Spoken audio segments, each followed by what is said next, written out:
tragedy. Got things under control right away. Several different agencies surrounding the city of Shelby, of course, came to our aid so very quickly. I do not want to name all of them. I may miss someone, but very, very thankful for their assistance in this time of need. The city of Shelby has been through many events that have set us back, floods, straight line winds, and tornadoes. This is just the most recent in one of those incidents. We are in the process, of course, today of picking up the pieces and moving forward. We will have some folks speak as to the progress we're making with our getting our lines energized south of George Hawk Road. Most of our lines were energized. About 95% of the city was back online with electricity within approximately 2 hours. I took a helicopter ride this morning with the Ohio State Highway Patrol, and Captain Rath was with me to follow the debris trail. And I do want to say that my heart certainly goes out to our friends in the townships that surround us. Certainly as our businesses were hit on the south side, we had a few residents that were affected, but outside of the city limits of Shelby, there were many homes and farms and outbuildings that were hit by this tornado and flattened. So when you think of this event, please do not think just in terms of the city of Shelby, because our surrounding communities have been hit and are hurting as well. But our city has a history of being able to, by God's grace, pick themselves up and move forward and recover and prosper, and that's what we plan on doing in this particular occasion. Having never done a press conference like this before, what I would like to do is have some different gentlemen come to the podium and give you some updates from their perspectives, and then if you have any questions, we'll do our best to answer those questions. We have Rick Evans here from the Richland County Emergency Management Agency, and Mr. Evans is a good friend of the city of Shelby and all of Richland County, and has had experience in many different sorts of natural disasters, and so I thought it'd be good to have him come and give some updates from his perspective from the Emergency Management Agency. So, Mr. Evans. Okay, some quick updates from our office here. We haven't been to all the damaged structures yet. We are kind of waiting on some of the roadways to be open. Some of the poles are still being set, some wires are still down, so we're kind of giving them time to get the roads open for us before we send out our damage assessment teams to really, get on the ground and find out who has been affected by the storm. So hopefully by this afternoon, we're kind of working on getting our teams together, and I'd like to get them out yet today if we possibly can, so we will be working on that. Last night, we did have a Red Cross shelter open. It was open at the Shelby High School. We did not have anybody come to the shelter, which is good, I guess, but it was open, and if need be, we will open another one tonight. We're just kind of getting a feel if there might be somebody that needs sheltering or not, and if so, we will have that shelter open. Salvation Army has contacted me, so if we do need to get that shelter open, we will be able to provide some food and toiletries for those people that come. Talked to a representative from Ohio Department of Transportation. They're keeping me in the loop as to what roads are closed, what roads are open, and that will help me determine when we can get our damage assessment teams out in the area. So we are along with them. I did talk to Gary Garnett, the director for the National Weather Service. They have been in the area. They have tracked the whole tornado's path. And what they gave me the info was, it was an F2 tornado, winds of 120 to 125, approximately 17-mile long travel for this tornado, and at the widest point about a half-mile wide. So again, that's what our damage assessment team will be tracking, that track that they identified, and identifying anybody that may need some help with that. Beyond that, if we do have some volunteers that would like to volunteer, I urge you to get on Ohio Responds, become registered that way. That way you can help not only during this disaster, but maybe in future disasters too. So that's what I have for an update. Okay. Thank you, Ricky. Electricity is always on everyone's mind, and our Director of Public Utilities has been on site since last night, and Mr. John Ensmans. And I did want to mention, too, that our line department responded very well last evening and in restoring that power in such a quick period of time. So I was remiss in mentioning our fine line department. So, Mr. Ensman, if you might come and give us an update on where we're at with energizing our lines and what the plan is for the Mansfield Avenue corridor, please. All right, I start out with yesterday evening after the tornado ran through Shelby. We lost about 60% of our power within about 3 hours. About 95% of that was restored. We still have some power that's out south of town. It kind of feeds our business district out on Mansfield Avenue. We have crews working tirelessly out there right now. They are AMP member communities. This is a public power community. And with that, I'm going to give a little shout out to the public power communities that are assisting us with this effort to get the energy restored in Shelby. I'm going to start out with the city of Wadsworth, Oberlin, Napoleon, Jackson Center, Tip City, Piqua, Galleon, Westerville, Oroville, Plymouth, Bryan, Pioneer, Hudson, Cuyahoga Falls, and our friends from the north at Hillsdale, Michigan. As a public power community, it's nice to have the availability to contact other communities such as ours that do assist in this type of the work that when it needs to be done. So we definitely appreciate all their help that they're giving us to us right now. Is there any other questions you'd like to have? Mansfield Avenue, what's going to be energized Mansfield Avenue, I was hoping to have it open to traffic north-south with the amount of lines that was on the ground and the poles that need to be set. It's taken us a little bit longer to be able to establish this. Hopefully by later this afternoon, this evening, we will have at least the one lane open. We'll have traffic signals established where one lane should be opened up that will control traffic both north and south. So hopefully by tomorrow, we should have all 4 lanes opened up on the Mansfield Avenue corridor. Thank you, Mr. Ansbrook.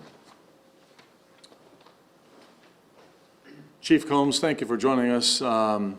Chief of our fire department here, police department here in Shelby. And Chief, would you maybe just explain a little bit about our system of sounding our sirens and how that all kind of transpired last evening? Sure. So thanks for everybody making me Facebook famous. There was a question that was raised internally about our siren procedure. That siren procedure used to be handled by the fire department. Because of staffing issues, we took that over. We're the only other community, I believe, in Richland County that handles our own sirens. Typically, when we get a warning, our policy is when we do get a warning and we know that it's for northern Richland County, we activate the sirens. But we have to be careful doing that. If we get a general alert, we don't want to be notifying people in Shelby of a tornado that might be occurring 40 or 50 miles away, so it really makes no sense. We did get in a very short time window what our officers did. We have a weather radio here that has a large antenna on it, so it's same encoded, so we do get an alert when it is in the Shelby area. We got that alert late after we got the general warning in Richland County. Our people checked the radar. The weather radar looked like everything was north of us and looked like we were pretty in the clear. We were waiting to push that button, conferred with the fire department, and then got a report of a funnel cloud headed towards 39. Once the supervisor got that report of that funnel cloud, we went ahead and activated the sirens. We had one of our captains was at a fitness center that is in the Drug Mart Plaza, and he arrived, parked his truck, got out, heard the sirens, went inside, realized there was bad weather coming. They spotted the funnel cloud. He estimated 3 to 5 minutes. They had notice from the sirens going off that they needed to take shelter. One of the things to remember about tornado sirens is they're not really designed to be heard from inside your home. They're designed for people that are outside of their home and may not have any other notification. So the expectation is that news media, National Weather Service, radio, television, all those other alerts, and now of course in the internet area, everybody's got a smartphone. So most people got notifications on their phones before the sirens went off. We had people that were in the path of the storm that also had damage, and they reported that they were outside, heard the sirens, had plenty of time to take shelter, lost a large portion of their home, but they were still safe. So I just wanted to put to rest, we have some issues. We're always looking at those things when we have incidents.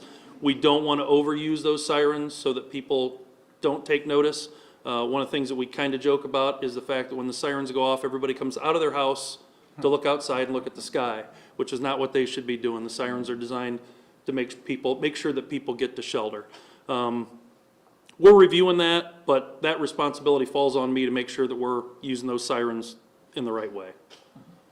Is that good enough? Thank you, Chief. Yep. Chief Thompson, is there anything you want to add from your perspective of perhaps on the safety and EMT runs and hospital protocol and so forth? Got a big crowd. 0 fatalities, unbelievable. 6 to 8, we're still getting some numbers from the hospitals. Med Central Shelby was actually on diversion for exact numbers. Some of them were walk-ins, some of them were transported by us. Total number of runs, we're still working on that. There's a stack of papers this high on the desk. We're trying to enter as much information as we can. I wish to thank our mutual aid fire departments, almost all the way around us for their assistance. They came, just ran the calls with us, and we were falling short, picked up the slack. So I really appreciate it. Main thing I want to pass on to the public is, especially around Shelby here, allowing us to get through if we need to get through. If you see us coming with lights on, give us some room. Let us get to where we need to be, and just be safe. Thank you. Chief? Thank you. Mr. Geis, from an administrative standpoint, is there anything you want to add, or can you think of? Okay, all righty. Hey, Mayor, if I could, Yes, sir. just a couple things apart from the sirens. We're kind of moved, our police department is supported by every agency within Richland County and the State Patrol. So we still have people that are spending long number of hours, but we've moved from most of that recovery and security just specifically to security. So we do still have some businesses that are damaged and open, and we're just we have people out there to make sure that those businesses aren't looted, things stolen, people gawking and walking around. So the list is too long to name, but our resources that we have been offered by the Richland County Sheriff's Office, the Mansfield Police Department, Ontario Police Department, I could go on and on and on. We had people that showed up, even that didn't ask, they just showed up to help. So we are very appreciative of all of those law enforcement partners. We hope to kind of wind that down over the next 24 hours, try to get some of these businesses secured so that people can't gain entry, but we're very fortunate in the fact that where that storm hit and where it went through, time of day, place, all those things, I think the mayor alluded to it, half-mile north and we'd have residential neighborhoods, including retirement communities that would have been devastated. So if there's a silver lining, that's it. This is what we do, and for whatever reason, Shelby seems to be a natural disaster magnet, so we're kind of getting used to it. Our city crews, from the service department to the street department to the electric utilities, phenomenal. Great communications. They came out and did everything we asked them to do, and the cooperation between police, fire, utilities within the city is, I think it's unrivaled. So that was pretty much all I really had. Thanks. Thank you, Chief. And if you know Chief, he may be back. I do want to say thank you for a wonderful outpouring of concern and contributing of goods and time and services. We had a tree service that just came in and said, you need some things cleared. He brought in his crew and his equipment and did a great job on George Hawk Road and clearing George Hawk Road, and we've had other instances of that. I know that out in the townships, in the agricultural community, they're going neighbor to neighbor and helping one another out there. We've had churches and individuals bringing in food for those that are working, and Mr. Joe Geis personally delivered some pizza. You may get a side job doing that, Joe, but he delivered some pizza out to the line departments from one of our establishments. And I've been contacted by Congressman Gibbs' office, Senator Obhoff, Representative Mark Romanchuk, our three commissioners, Mr. Darrell Banks, Marilyn John, and Tony Vero from Richland County, and other mayors have contacted us and see if there's anything they could do. So I guess in times like these, I was speaking a little bit earlier, in times like these, when the worst of things happen, you see the best of people come to the surface oftentimes, and that's what we witnessed here in the city of Shelby and hereabout. So with that, would there be any questions that maybe I could answer, or one of these gentlemen that has been here before? I hope we've covered pretty much all the ground that you need covered.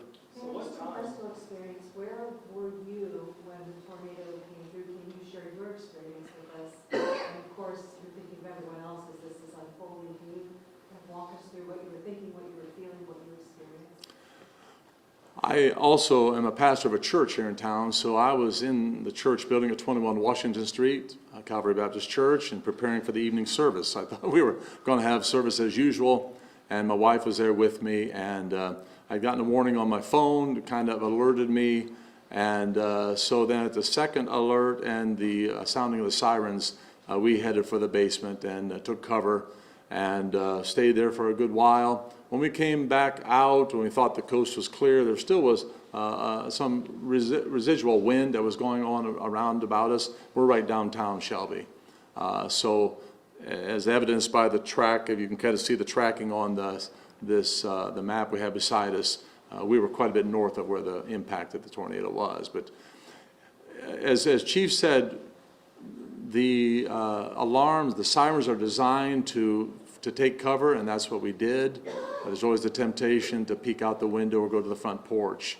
But in my view, the sirens worked, and they worked effectively for me. How many of them are there? How many sirens? How many did you say? 4 or 5 locations around town? Four locations around town. What time did they actually go off? Do we have the exact time, Chief? I don't have the exact time. I can get it within, I think, within 3 to 5 minutes of that kind of a directed warning to northern Richland and southern Marion counties. How often are they tested? Once a month, 31st of every Chief, why month. don't you come up here? I told you you're going to hear from him again, didn't I? All So, right. so some of these sirens are a little bit older, so we have to do a lot of maintenance on them. We test them, I think there's a couple months we don't, but we typically test every month, the last Wednesday of the month at noon. We send out social media notices. We use Nixle as a platform to get word out to the residents so people don't panic, but we test them monthly. And we had, I'm not gonna lie and tell you that we don't have any problems. We have had some ongoing problems with some of those sirens. We've spent innumerable hours trying to get those repaired and making sure all of them work. Are you able to characterize what those problems are, how they affect the sirens? So some of them rotate, and they're not rotating, and the purpose of that rotation obviously is coverage, and we've replaced batteries in the last year or two. I mean, mostly just non-rotation or just not functioning. So 12 tests a year with the sirens? I think there's a couple months that we don't test. Have we been doing it every month? Yeah, so for a while, we were only doing just the spring and summer months. We decided it's probably better to keep them in better working order, perform maintenance on them once a month. And then do you often have activations outside of those tests, like you would have yesterday? We try not to, unless we have a direct known weather event that we know is coming, and we try to use them only when it's absolutely necessary, other than the monthly tests. And Chief, those are activated manually, or is there some kind of an automated signal that when you get that warning for northern Richland County, that they will be activated automatically? Or? They always activate manually. It's done using a kind of an older piece of technology. We're the primary. The fire department has a backup system, so they can activate them in the event that we can't, but they're manually activated. And when they were activated last night, you were already aware that there was a general warning in the region, is that right? Yes. There was a general warning for all of Richland County and all of Crawford County. Because most of these storms move west to east, what I usually do is I set up notifications on my phone. So if Crawford has a tornado warning, I usually give it some time to see if we're gonna have one, and that's just kind of a general indicator of what weather might be coming. What does that warning come through, National Weather Service? Yeah, National Weather Service does it a couple of ways. It comes in through our teletype, so we have a computer system, national computer system, It comes in the teletype, and then it's also broadcast via same encoding to weather radios. It's just like the same weather radios I think that most EMAs distribute.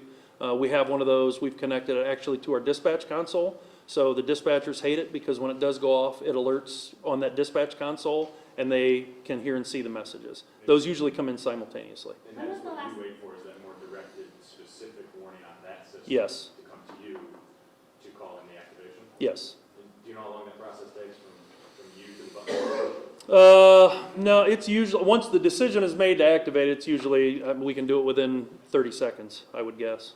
When was the last time Shelby had a weather event like this, like a tornado touching down and this kind of damage? I don't know, we had a straight line wind incident probably 2013 or 14? 13 or 14 that we thought was a tornado, yes. 2013, Last time a tornado, I think was it 7? yeah. Yes, yeah, it was, we had a flood and tornado back to back. Chief, could you speak to just some of the dangers for your officers in that 3 to 5 minute window? I'm sure they were patrolling, looking for anyone who was outside.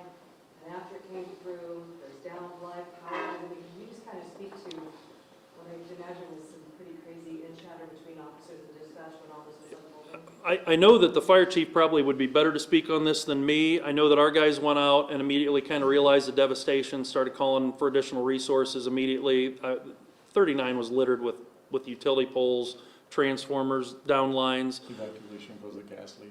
Yes, we did, yeah, we had some other utility issues that we had to evacuate. I know the fire chief came from home and was actually on the other side from the downtown area, so he came in and they immediately, fire started searching buildings.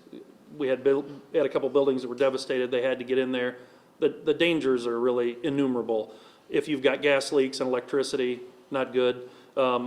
Unstable buildings, and then immediately following any disaster, you can drive down the road and watch the people wandering from their homes or cars or businesses to just come and take a look at things. So there's a number of things going on. We were fortunate that we got an immediate response. We were very fortunate in that immediate response because there were still areas in the county with residential damage that the sheriff's office couldn't even get to because of the down power line. So they did come help us. We got that area secured within probably 20 minutes. At this point, are we confident everyone in Shelby and the surrounding areas is accounted for? Are there any farmhouses that we can't get to yet, or no one's been able to make contact, or do we feel confident that everyone is accounted for? So within the city limits, and I can only speak within the city limits, I think we're relatively confident. I think the fire chief, we've checked every home that we know had any damage, and I think we're reasonably confident that we have no other injuries or casualties. So what's being done to pretty much help the people who have lost everything? The Red Cross would actually Rick Evans would probably be the person to speak to that process in the Red Cross. That's what we'll be finding out when we send our damage assessment teams out. That's what they're going to find out, name, address, what kind of help they may need, do they have insurance, how affected is that structure? Is it, damaged, beyond repair, or it could be repaired, that type of thing. So that's kind of what we'll be looking at as far as that. Red Cross can speak about that too, sure. Go ahead, you can continue. So that's what our damage assessment teams will be going out and doing. So once we get a handle on that, again, we're kind of waiting for some of the roads to be cleared. I have not had any reports of any, injuries that the people may think are out there yet, so I think we pretty much accounted for everybody. But once we get the roads clear, we can really get out and get a good handle on how much damage there is, so. That injury toll, I'm sorry, it's come up to what now again? I'm sorry, say The again? injury toll, it's up to what now? The last report I had was 6 people were taken to Ohio Health in Shelby here. They did end up transferring 2 of them out because the CAT scan was down, so they took them to Mansfield. So really, that's all I have reported, 6. So. Do you know if any of those injuries were significant enough that those individuals are still hospitalized? That I can't speak to as yet. I've put in a request to see if I can get that kind of information because of the HIPAA laws and all that. They're kind of seeing what they can release and what they can't. So I'm still waiting for a report on that. So. Are there any general statements that you'd like to make for especially days like yesterday where we talked to someone who was like, well, I got the alert, but the sun was still shining? Just Yeah. a general statement of, so what should people actually be doing? I during mean, that time? that's why in our office, we always push these severe weather radios. yes, we have these severe weather sirens out and about in the county, but again, that's if you're outside. Most people are going to be inside, that time of day, kind of weather-wise. So that's why we always push these severe weather radios, and that's why you really should have one, just to get those reports like that much sooner than that, so. So as mentioned last night, we did open up a shelter and no one came to the shelter. That shelter's now moved in a standby position, meaning that if we need to reopen it this evening, we are positioned to do that. Also throughout the day, Shelby YMCA has opened up their facility to allow folks to go shower, and we've been providing some comfort kits to those families while we're waiting for the damage assessment to occur. After we know the area and the people that have been impacted, that's when our disaster response team will work with each family individually to see how long they may be out of their homes, and that's when we work with them on their recovery plan. Right now, we have an emergency response vehicle picking up Subway sandwiches and chips to go around the neighborhoods, helping the first responders who might need some nourishment, as well as some of the families that might be locked in their area of their home and can't leave at this place. So, very good. Anything we can do, give us a call. If you're in the surrounding area that's not receiving all this support, you can call the Red Cross directly at our Mansfield number, 419-524-4254. Thanks. Just to mention, our disaster assessment teams are made up of groups of volunteers that work for the EMA. So it does take us a little bit to get them to come in, to muster up and come in, but we do have our Citizens Emergency Response Team and the Ohio Special Response Team. The two disaster teams will be going out with us, so just kind of give you an update on that. So, okay. Any further questions? Sir, you said you have a map down here. Is this it shows the path? Yeah, that was, in fact, Captain Finnegan from our fire department, just by anecdotal evidence, made this diagonal line, and we found out from Rick and others that he was pretty doggone close last evening with this northeast trajectory of the tornado path. And that was exactly what we found in the helicopter this morning following the debris field. Were there any significant things that kind of stand out to you to help the Weather Service determine that it was that EF2 rating instead of sometimes a barn down or just an EF0 rating? Were there any big picture things that really stand out in your mind? That is completely out of my league. I don't know. Just the amazing thing to me is, and we've all seen this, to see two buildings maybe 30 yards apart and one of them flattened and the other one standing almost unmolested. We saw that over and over. We did see some things we felt were evidence that perhaps the tornado may have just kind of skipped over and it just kind of went up and then came back down. Yeah, I think that's more in Rick's wheelhouse there. I think Chief, you want the to? state patrol kind of estimated that at flight at a path of just under 7 miles. Yeah. So that was their estimation this morning, if you cover that, just under 7. What happens now? What's the next steps in recovery for Shelby? How do we move forward now? Well, I think our line department is very, very important for them to get our businesses on the Mansfield Avenue corridor up and running. So they're working again with all of this mutual aid, and Mr. Ensman is confident that it's not going to be all that long. We'll have our lines fired up here. We pride ourselves on the city of Shelby, having our own municipal electric division. I think in just seeing what we can assist with in the business recoveries. As I mentioned, within the city limits of Shelby, there were not that many residential homes. There were some, and I'm not minimizing that, but we don't have dozens and dozens. So I think we're going to concentrate on the Mansfield corridor and Wareham Road primarily.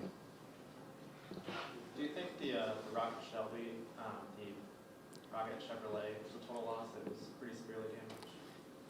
From a layman's perspective, it did look like to me, yes. So does this mean that you guys are going to change up the way you guys handle your siren procedures moving forward, or what? I think it worked. I think it worked as we set them off in this experience. Certainly, we'll review everything, of course. Would sirens go off not only for obviously tornado warning, but if there's a severe thunderstorm with the mention of tornado possible? Is that No, okay? no. We typically try to reserve them only for tornado warnings. We do look at it, severe thunderstorm warnings, we look at the effects, and typically what we do is push that out on social media and Nixle. So we have opt-in alerts. Those that opt in, we can push those alerts out to them if we know there's severe weather coming. This one kind of surprised us. This kind of came in on the backside. Our assessment was it was missing us as we were watching that line of thunderstorms, and the next thing we knew it, that second line kind of snuck up on us. But it did what it was supposed to do, and we certainly don't want to spread out these sirens for all kinds of things, because then people get confused. Well, should I seek shelter? Is it just a false alarm? So, in answer to your question, anytime we have a critical incident, it would be really arrogant of us to not review it and see where we could do better. I think this is one of those things that we're going to have to take a hard look at it and see what we can do better, whether that is from training to assessment to blanket changes. I don't know. I think we have a pretty solid policy and a pretty solid procedure. I think we're lacking a little bit maybe in equipment. If we're getting some reports now that people didn't hear the sirens. We don't know if it's because they're not working or if they just weren't in a position to hear it. Okay? Total number of structures damaged or destroyed, what would you say that would I be? think we estimated 30, or has that changed? I think we said 30 structures. We're at 30 right now that have been That's within the damaged. fire district. Fire district. Yeah, so understand, City of Shelby, the Shelby Fire Department also covers 2 townships. So the townships kind of overlap the City of Shelby. So Sharon and Jackson Township, for us, that total number is 30. Okay? If there are no further questions, thank you all for coming and giving coverage to this event in Shelby, and we're all hoping for brighter days ahead. Thank you.